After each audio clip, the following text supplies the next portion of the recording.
costumo falar sempre que, né, eu vi do rádio, porque eu tive uma oportunidade na década de 90, logo no início dos anos 90, quando eu voltei do Rio de Janeiro, porque eu com 18 anos fui estudar no Rio de Janeiro, fui fazer justamente jornalismo e comunicação na Faculdade de Alonso e acabei fazendo teatro, eu sou formado como ator de teatro também, de musical principalmente, fiz a Escola de Artes, né, da URCA e também na Escola Dirceu de Matos, que é uma escola essencialmente para atores de teatro, maravilhosa, que fica em Santa Teresa.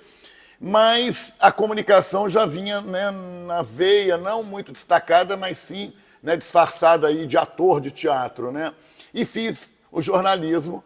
E quando cheguei em Guarapari, justamente quando abriu esse hotel, meu pai e minha mãe abriram esse hotel, que na época era o Hotel do Ângelo, hoje Solarium Gini, e houve uma proposta da Rádio Gaeta, da saudosa Rádio Gaeta, do meu amigo pessoal Manuel Duarte Matos, grande empresário do turismo, da política em Guarapari, da comunicação, um convite para eu fazer um programa na Rádio Gaeta, um programa sobre música popular brasileira, uma vez por semana, era aos sábados, de 9 ao meio-dia, e justamente pediram para eu nomear o programa, eu já dei de cara o nome Nossa Alma, Nossa Gente, e assim fui para o rádio, meio que assim, sem saber o que fazer, porque não era a minha praia. Como aqui não tinha teatro e não tinha um jornalismo, na realidade nem um jornalismo, os meios de comunicação devidos assim, para ofertar, né, um espaço, era muito pouco, era reduzido, os poucos que existiam tinham seus jornais ou eram dono das rádios.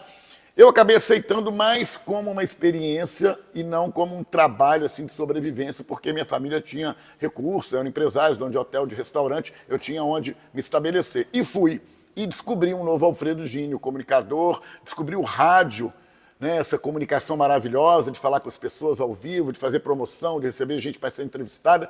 E foi um negócio que rapidamente tomou um corpo. Eu até me assustei, porque eu passava na rua e as pessoas já me reconheciam pela voz. E olha, é incrível, interessante, né? E uma coisa, Alfredo, tu falando aí que já tu começou no rádio, tu traz a memória aí de como foi a emoção da primeira vez tu falando ali na rádio e se comunicando? Olha, sim, porque não houve teste para variar, né? Eu fui convidado sem ser radialista e na época o meu amigo pessoal DJ, Carlinho DJ, maravilhoso, jornalista, né, dono de comunicação, de veículos de comunicação e tal, ele operava a rádio, era a época que tinha um estúdio de operar, a gente entrava, né?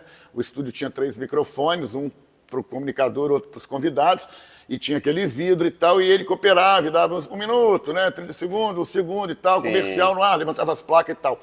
E eu fui assim, não fiz teste, e nem dei entrevista, eu já entrei direto no programa, e foi um negócio meio que vai e faz. Foi assim, entendeu? E eu, basicamente, né, com tudo que conhecia do rádio, como fã do veículo, e também de escutar muito rádio, eu acabei indo meio que me paramentando assim, meio que, né, não copiando, mas sim tendo assim uns parâmetros de outros profissionais de como sim, eles falavam, o timing que eles tinham no ar, né, a questão de respeitar o convidado, no caso você, o convidado sou eu, tenho que respeitar o entrevistador, né, o meu podcast aqui, enfim.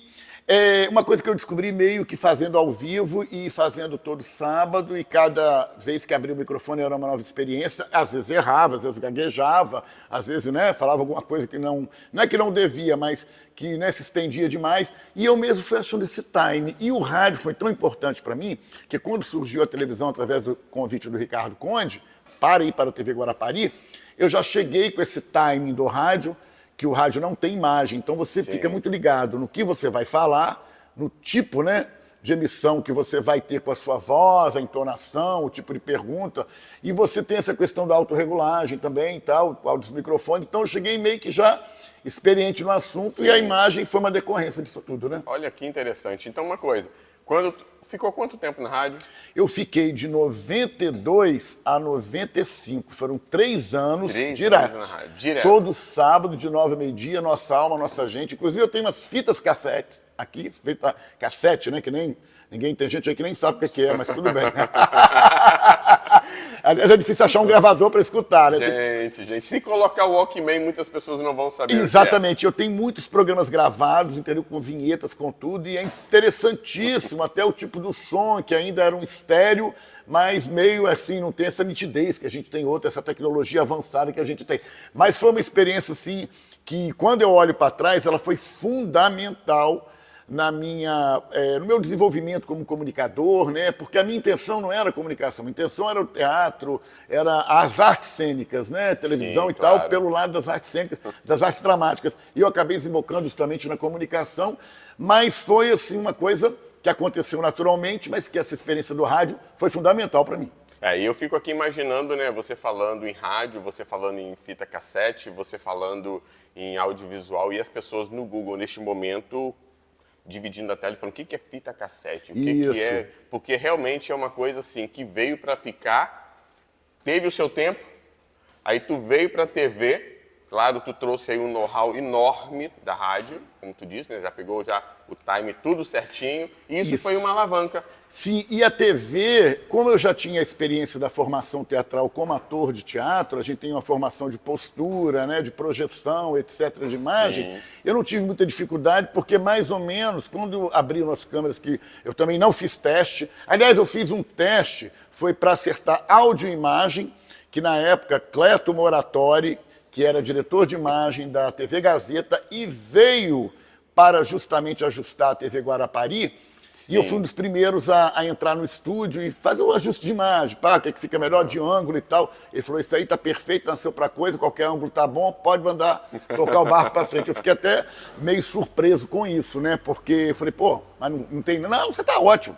É daí para frente. Foi assim, foi uma coisa muito rápida, não foi nem um teste, foi só um ajuste para ver os seus ângulos são ótimos, qualquer ângulo... E realmente eu nunca tive problema de gravar com a esquerda, com a direita, para mim é indiferente, entendeu? Tem convidado que só grava com a esquerda, só grava com a direita, eu não tenho isso, entendeu? Eu vou em qualquer ângulo, o importante para mim é a comunicação, e graças a Deus eu tenho também essa imagem, né, que ajuda, coloquemos assim, né, a fazer